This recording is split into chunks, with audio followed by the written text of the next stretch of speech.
In this video, we're going to better understand how the Anunnaki theory was created. So that we can reflect on this topic, we're going to take a deep journey of reflection. I'm going to talk a bit about the tablets, about the discovery of the tablets, and about the interpretation of the Mesopotamian tablets. It's in other future videos that I cover the entire historical context of Sumer. But here, we need to demystify this whole story. We're going to start now, properly speaking, from the very beginning. The whole story that Sitchin tells, the entire Anunnaki narrative, this theory that became popular out there, that you can read about in books, that you can see in amazing and fantastic videos on YouTube, which I really enjoy watching, by the way. Course originally recorded in Portuguese and dubbed using artificial intelligence. The course was recorded in 2022, when I was not yet a full-time YouTuber. The knowledge presented here is a treasure, as it brings the scientific foundations that qualified my research and are the resources I use to produce the videos on this channel. I know this dubbed voice is a bit monotonous. Although I speak English fluently, I chose to dub this content because it is older, and I wouldn't be able to re-record 10 videos with the same quality I managed to achieve back then. How did this story make it all the way to the present day? We need to remember that these stories are myths, they're mythologies. And by myth here, I'm not saying they're falsehoods, I'm not saying they're lies, I'm not saying they didn't happen, and I'm also not saying the opposite, that they did happen. We're going to go down several different paths here. We're going to open. I want you to open up your mind, your head, to explore different possibilities. First, I'm going to do this so that you can understand, in just a few minutes, seconds even, how this theory was created. The Anunnaki theory by Zecharia Sitchin was created based on the reading of Mesopotamian tablets from various Mesopotamian tablets. The Sumerian tablets are organized without any chronological order. The tablets exist, but not the 14 tablets from the Lost Book of Enki. Those, at least for me, I have never found. I've never heard anyone say they found them. And from all indications, these 14 tablets that the god Enki supposedly dictated to his scribe Engerpsar, to his chosen scribe, theoretically do not exist, as I already mentioned back in the first lesson. But there are other tablets. We will look more closely in a future video, but there are between 30 and 40, sometimes even up to 50,000 play tablets, discovered in the Library of Nineveh in 1849. Every now and then, something new is discovered. And from reading these tablets, Sitchin developed a method that allowed him to read, take notes, and make comparisons between this story, these myths, and other Mesopotamian myths from the region, as well as other archaeological discoveries and findings from historians studying other cultures, such as the Egyptian one, analyzing those Egyptian gods, the similarities between the Anunnaki gods, observing what the gods or the extraterrestrial Anunnaki said, their history, and who their parents were. For example, we have the god Marduk, who is the son of the god Enki. Marduk, as the son of Enki, supposedly ruled Babylon for a long time and became one of the greatest gods in Babylon, one of the most worshipped gods in the history of Babylon and Mesopotamia. He is said to have made history and, quote-unquote, rewritten some documents so that he would be considered the greatest god of all. Many compare the story of the god Marduk with the god Ra from ancient Egypt, and these were the comparisons that Sitchin made. And Sitchin's theory was built on the possibility that the Mesopotamian tablets are true, that these events really happened, that they are tangible, physical here, on the possibility that Enki, Ninmah, or Ninhursag, who are the same goddess, her half-brother Enlil, their father Anu, the goddess Inanna, worshipped in Sumer. Her Akkadian name is Ishtar, among various other deities of the Mesopotamian pantheon. From the pantheons of Sumer, Akkad, and Assyria really existed, that they actually inhabited the ziggurats, those pyramid-shaped structures that we will still explore in this course, that these gods were, in fact, physically here on planet Earth, and that our ancestors from the Sumerian civilization had a physical interaction with them. With these gods, it's strange for us to think this way. When I enjoy occultism, mysticism, and we know that there's a certain hermeneutic, a certain philosophical and esoteric key to reading myths, to interpreting myths. We know that myths communicate with a kind of profound and ancient initiatory structure within the great mystery schools, in various secret schools, in the Gnostic schools, among many other societies that were once deeply secret and are today considered discreet and private societies. We know that telling a captivating story or a profound myth doesn't necessarily mean that it's an absolute truth that actually happened physically in reality. So, I don't particularly like to state with 100% absolute certainty that the historical story Zecharia Sitchin tells is exactly what actually and truly happened. In my opinion, I don't like to reduce all of this to just that, because I have an idea in mind, an intangible idea, let's say, the idea of the story itself, which isn't tangible, that was expressed through the language, right, through the pictograms, those cuneiform linguistic signs recorded on Sumerian tablets, organized chronologically thanks to the wisdom and studies of Zecharia Sitchin and recounted as if they were original stories that truly happened. This is the first point that makes me suspicious and leads me to say that we can't take this theory literally, that we can't claim it's an unquestionable truth, or that this is going to overthrow religions and that, from this, we have to rethink everything. Well, I actually kind of think that, but hold on, because we're about to get to more interesting things. We're still laying the groundwork. We're only on the second video of our course. Now let's go down. Just keep that in the back of your mind. And let's take another path here, historical and philosophical one. I have a postgraduate degree in philosophy, as I mentioned back in the introduction. And during that postgraduate program, I learned about something that's the title of many books, blogs, and, it's widely discussed, what we call from myth to logos. This from myth to logos idea is based on the following assumption. That myth is a construct, kind of the opposite of what Sitchin says.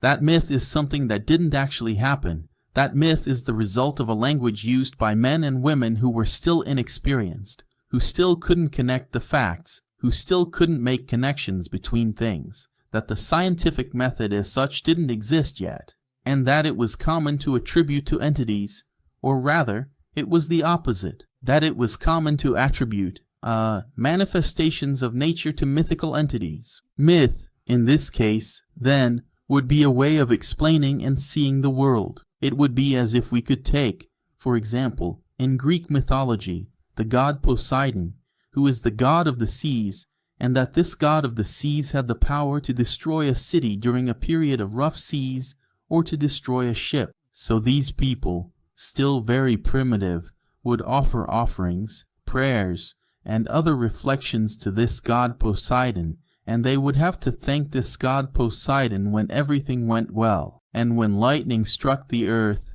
it was said that Zeus was furious. And when fire came to the earth, many attributed it, right, they say that fire came to the earth through lightning, which set wood on fire, and so people, way back in ancient times, long before the history of civilization, discovered fire and started trying to figure out how to do it themselves, right, like striking stones together to create fire on their own. So it was said that Prometheus stole fire from the gods, and this fire can also be seen as knowledge. But in short, it was a way to explain natural events through stories. It was a way to attribute to entities the power over things we can't control, over things we're not sure are really like that. We could use as an illustrated example here, within the Anunnaki story, from the mythology of Sumer, Akkad, and Assyria, the goddess Inanna, Ishtar, whom I just mentioned. This goddess is the goddess of love and fertility, but also the goddess of war and also the goddess of agriculture,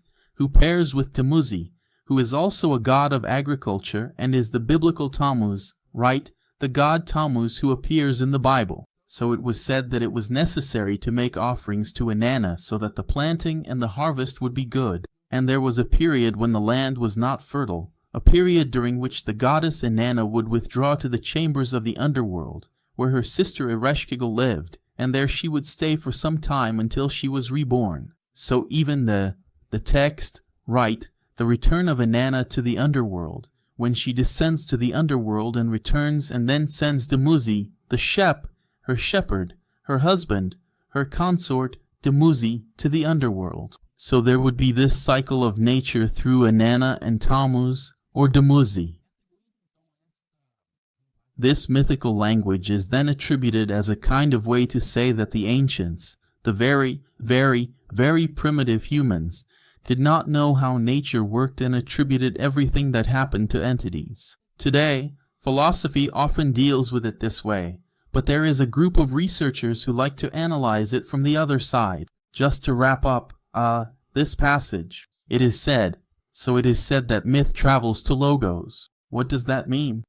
The mythical language, the language of myths, travels to the image of logos, where logos here is a word that gives rise. It's a word that gives rise to the term logic. Logos, we can say, is reason. There's a lot of talk about the solar logos, right, but we can say it's reason. It's associated with knowledge from a rational point of view. It's present in many words. I could list a bunch of words here, right? We're going to have philology. We're going to have psychologists, right? Psychology, psyche, soul, logos, logic, the logic of the soul, the study of the soul. We'll have biology, we'll have archaeology, we'll have everything here, because this term logos is what's actually grounding reason itself. And just as a point of curiosity, the term philosophy doctor, which is PhD in English, it means philosophy.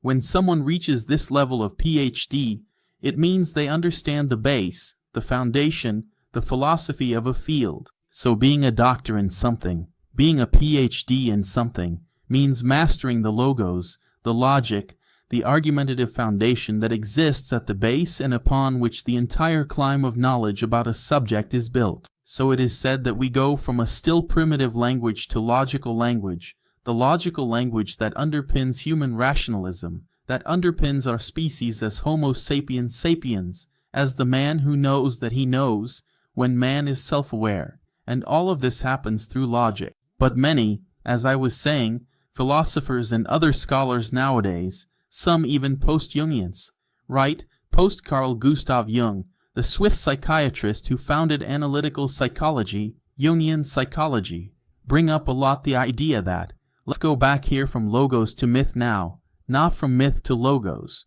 but from logos to myth. They bring up a lot the idea that myth is more than just a language of primitive men who didn't know what was happening and attributed explanations for things to nature, and attributed explanations for things to entities. These scholars like to say that mythical language should also be viewed from a mystical perspective. It should be seen from an archetypal and symbolic point of view. This is because the word symbol means together, that sin part means together. It's the opposite of the term diabolic, which means dia as in distant and bolic as in throne, right? So, a diabolic attitude is an attitude of separation, and a symbolic attitude is an attitude of union. So a symbol brings together various characteristics within itself. A symbol doesn't mean just one thing. A symbol holds one meaning, two meanings, three meanings, infinite meanings about a certain aspect, about a certain thing. I'll give just one example here for us to observe. Let's look at the myth of Noah's Ark and the entry of those animals. The myth, right? I'm not even going to get into Mesopotamian mythology here. The myth of Gilgamesh, the myth of Atrahasis. We'll look at those later on. Let's stick with the well-known Hebrew mythology of Noah's Ark, which is in our Bibles. It's right here beside me, actually. We can look at it as a story that actually happened, as Sitchin suggests. We can look at how God sees Noah in the context of the flood. We can look at the animals entering the ark. We could also look at it from a slightly different perspective. So now let's open our minds and start mixing together everything we've talked about so far. And let's think that these animals can represent aspects of our consciousness and our psyche. This has been around for a long time. It actually comes from a very ancient culture, from a time of close contact with nature and animals. And even today, in our job interviews, they ask, which animal do you identify with the most?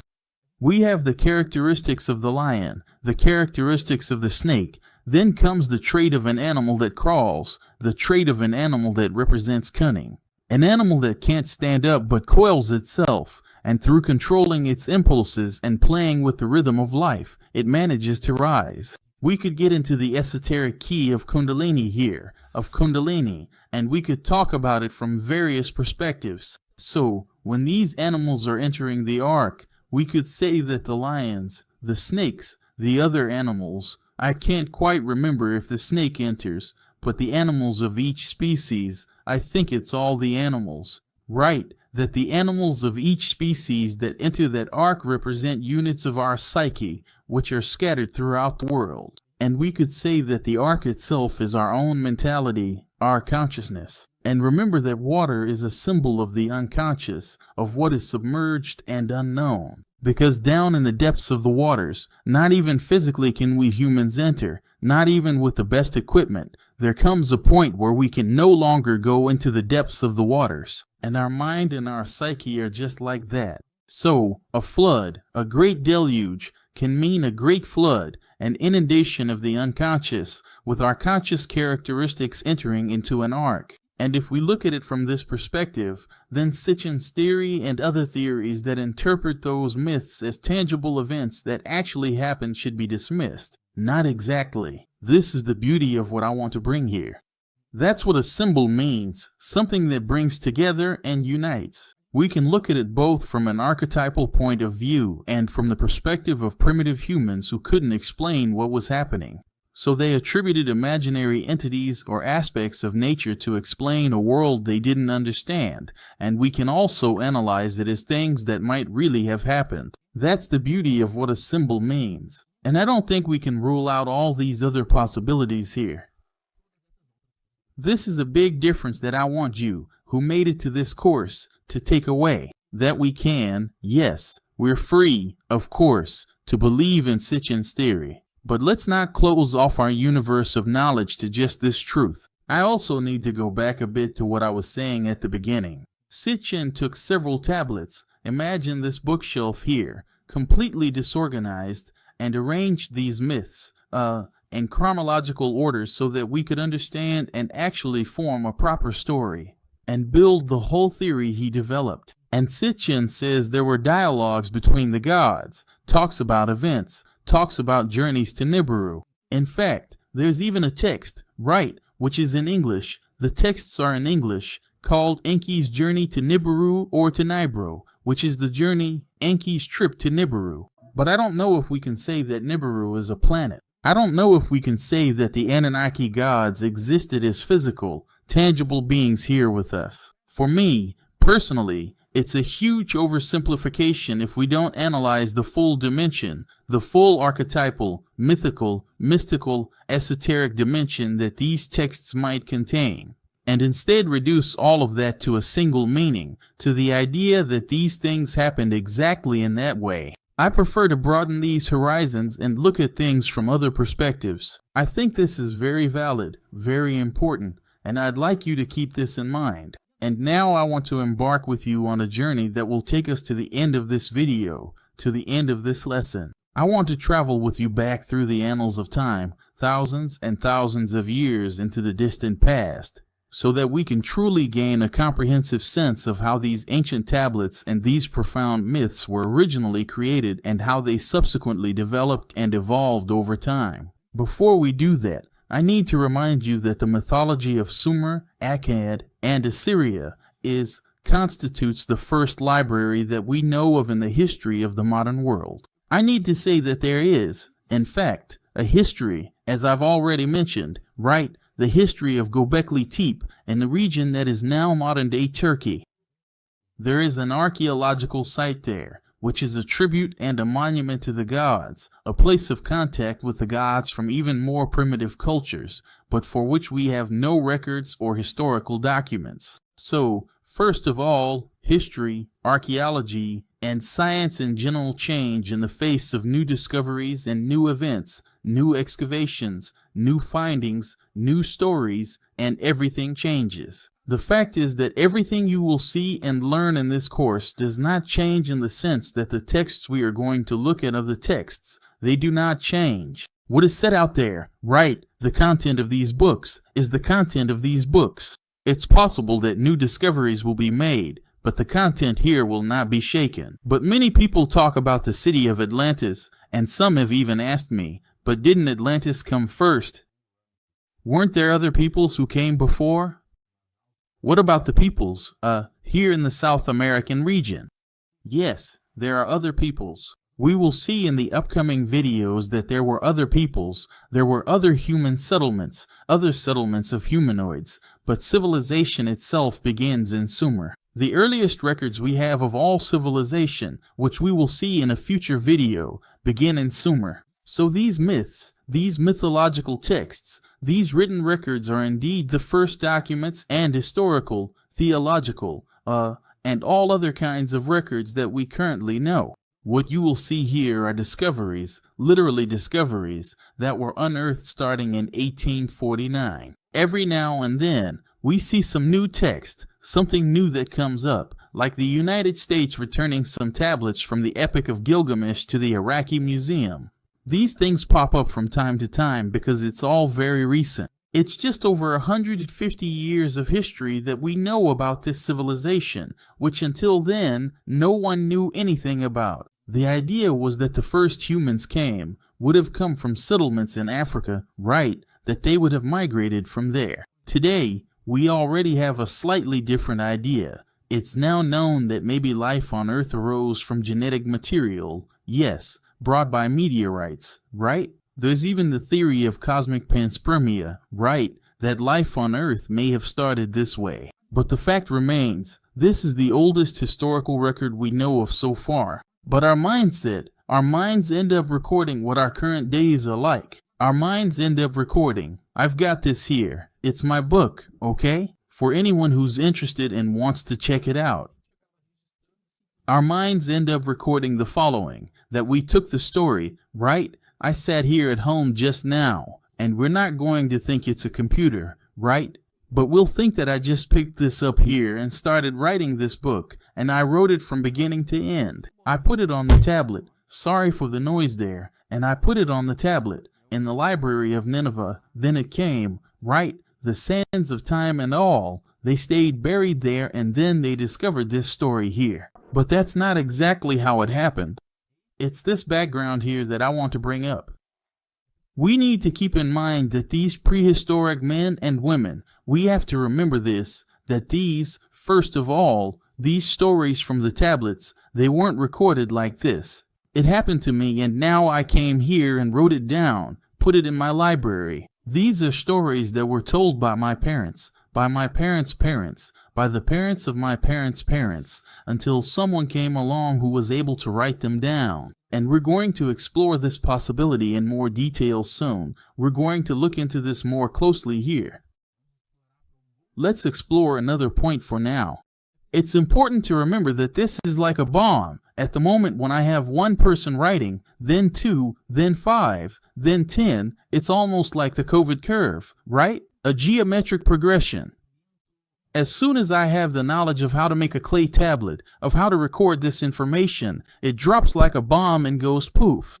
I have many people able to record these stories at the same time. So I end up with numerous clay tablets on the same subject, each telling its own surprise, different stories. Yes, different stories. Let's make a side note here. The traditional, very well known, and I love it, Epic of Gilgamesh, which is the first, right, considered today as the first literary text in the history of the world. It doesn't have an explicit order, right? There are traditionally 11 tablets, and after some time, a 12th was added. So what is this 12th one?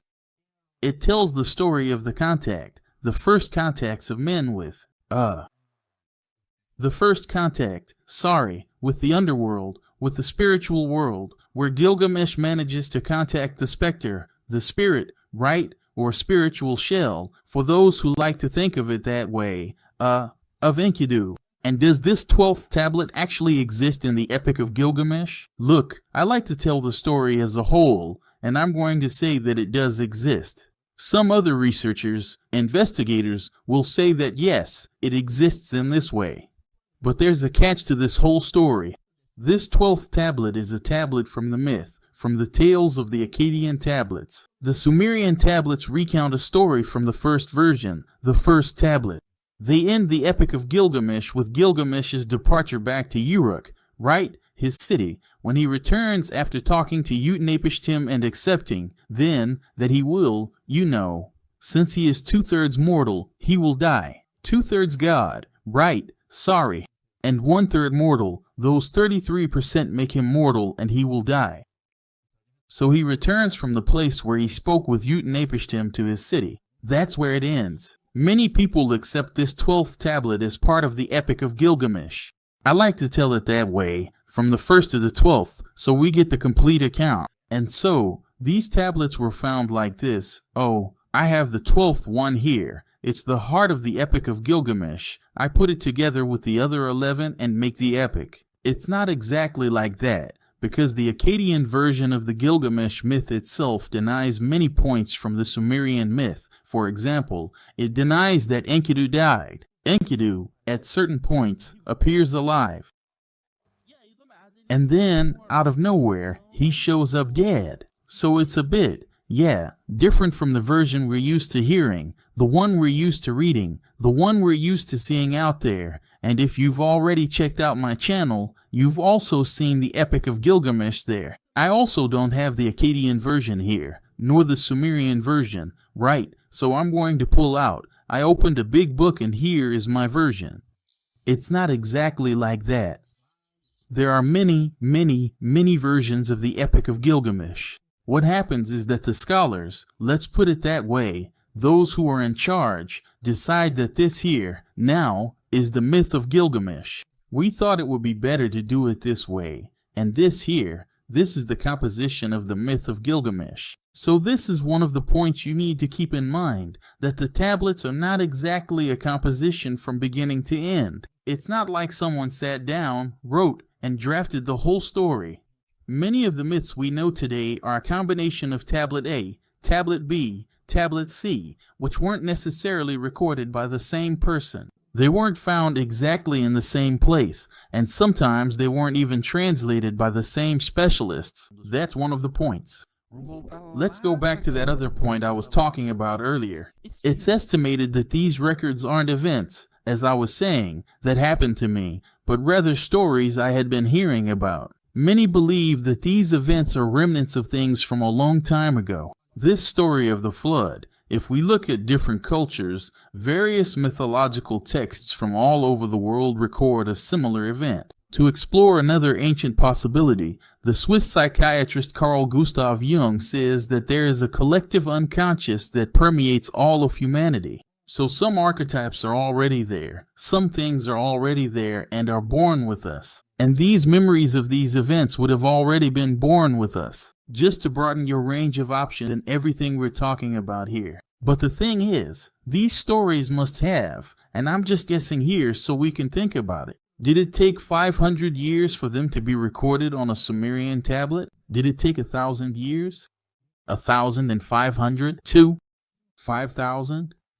10,000 years? I don't know. Scientists today say that maybe we went through a very ancient ice age on planet Earth, a very ancient one, where the ice caps melted and everything that was land turned into sea, and some portions of land remained, right? And we could say that this is a flood. We could potentially say that perhaps this is a vivid memory of a specific individual or of several people, right, who were indeed present at that particular time. Maybe they were cavemen, maybe they were people who didn't really speak, who just grunted, and who survived that time. And this knowledge, these stories were passed down, told, I imagine. I like to picture it this way. Around the fire by the first hominids, the first men and women of the caves. Just like today I tell stories to my son before he goes to sleep, maybe they told and recounted these stories that were passed down from people to people, person to person,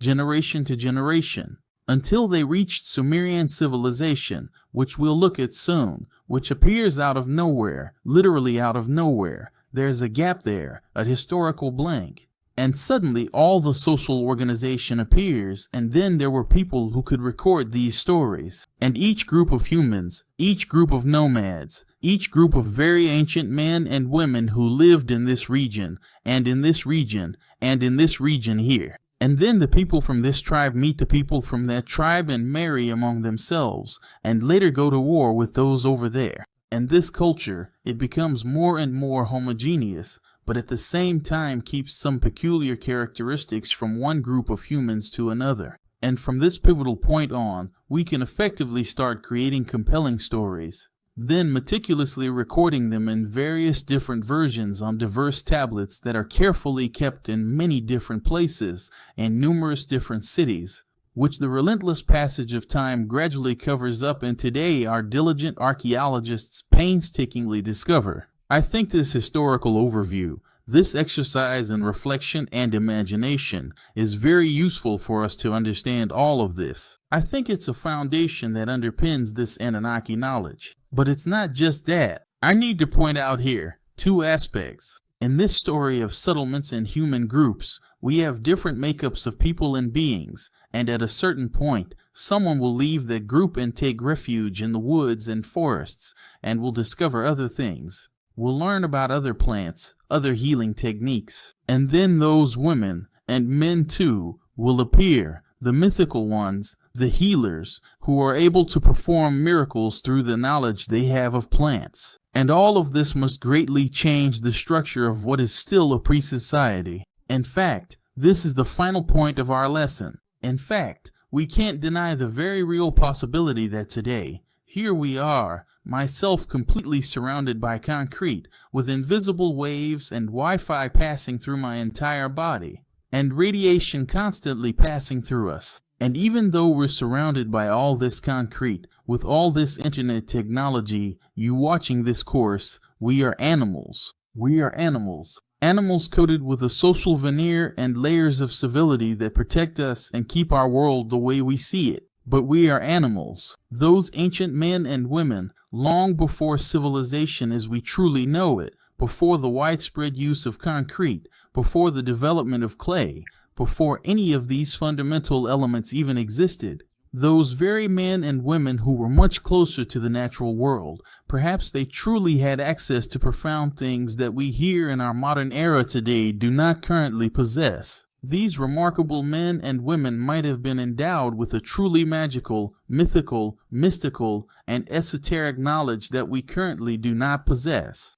Because we need to meditate, take deep breaths, be silent, use breathing techniques, burn incense, light candles, play music, and all that just to contact the divine and the spiritual world. Maybe these men and women hadn't witnessed these mythological stories. Maybe it's not even a language yet. Yeah, a primitive language to tell a story. Maybe it's the account of our contact with the spiritual world. Maybe it's about breaking through the human shell, the human matter, and making contact with the invisible world. And sometimes only one person could do that, being the chief of a tribe, telling others, who then tell others, who tell others. And that's how we've come along until we reach the Mesopotamian tablets. I hope that through this lesson, you've understood that not everything is as it seems. I hope that through this lesson, you've opened your mind a bit, broadened your mentality, your horizons, to realize that I can't reduce the whole history of the Anunnaki. That theory, that story that Zecharia Sitchin tells us, no matter how interesting it is, no matter how much it seems, and I'll show you, you'll start to understand how the Anunnaki represent a complete break with the human and Western history we've had up to now. You'll see, look, the tablets themselves are available on the internet. You can look them up. You can even use Google Translate if you don't understand English, so you can see these myths for yourself. But when you see and read these myths yourself, remember what we've discussed here. Remember to analyze from a typical perspective here, a mystical perspective, an initiatory perspective, and also from the viewpoint that maybe these myths were stories of contact with the spiritual world that we can't reproduce today. I hope you enjoyed this great journey we took here, and I'll see you in the next class. See you then.